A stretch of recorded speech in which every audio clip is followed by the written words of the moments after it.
आज हम पढ़ेंगे लेसन नंबर 3 वाटर।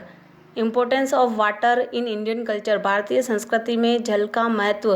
रहीमन पानी राखिए बिन पानी सब सून। This word written by Rahim ji depict the importance of precious gift of nature water. Rahiman पानी राखिए बिन पानी सब सून। ये शब्द रहीमदास जी द्वारा लिखे गए हैं और इसमें जल को प्रकृति के बहुमूल्य तोहफे के रूप में महत्वपूर्णता का वर्णन किया गया है। Water is very significant resource of the earth surface. जल एक बहुत ही महत्वपूर्ण स्रोत है पृथ्वी के धरातल का। All human beings plant and animal are depend on it. सभी मानव प्राणी पौधे पशु सभी जल पर ही निर्भर हैं। In Indian culture water is regarded as similar to god. भारतीय संस्कृति में जल को भगवान के रूप में माना गया है। If water is separate from living world survival of living being will not be possible.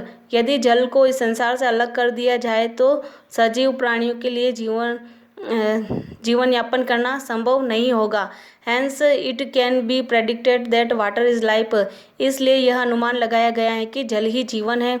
Water is based of vegetation and life in animals. वनस्पति और पशुओं में जीवन का आधार जल ही है।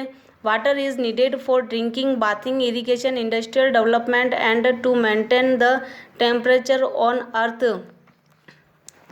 जल बहुत ही आवश्यक है पीने के लिए, नहाने के लिए, सिंचाई के लिए, उद्योगों के लिए और उद्योगों के विकास के लिए और पृथ्वी के धरातल पर तापमान को बनाए रखने के लिए।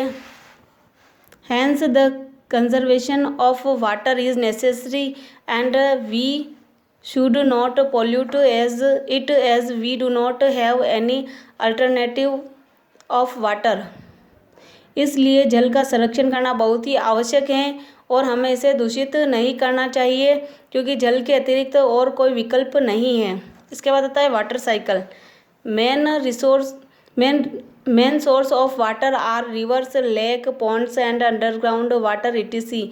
जल के मुख्य स्रोत नदियाँ, झीलें, तालाब और भूमिगत जल हैं। This water bodies obtain from rainfall.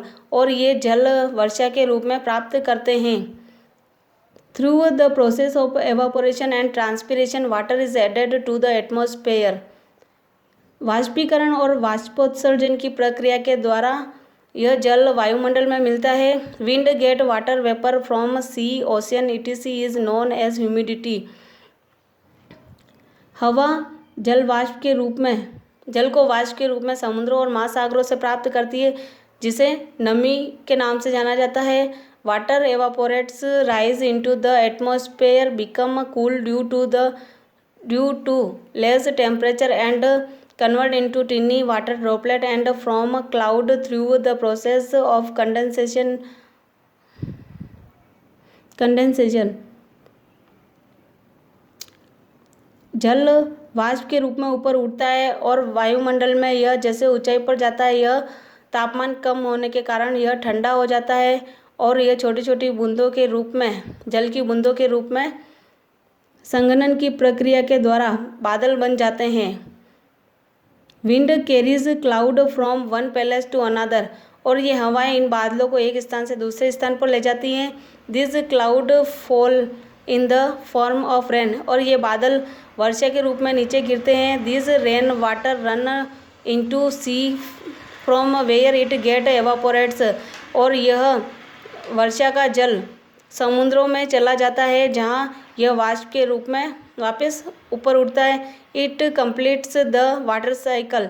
इससे यह जल चक्र पूरा होता है।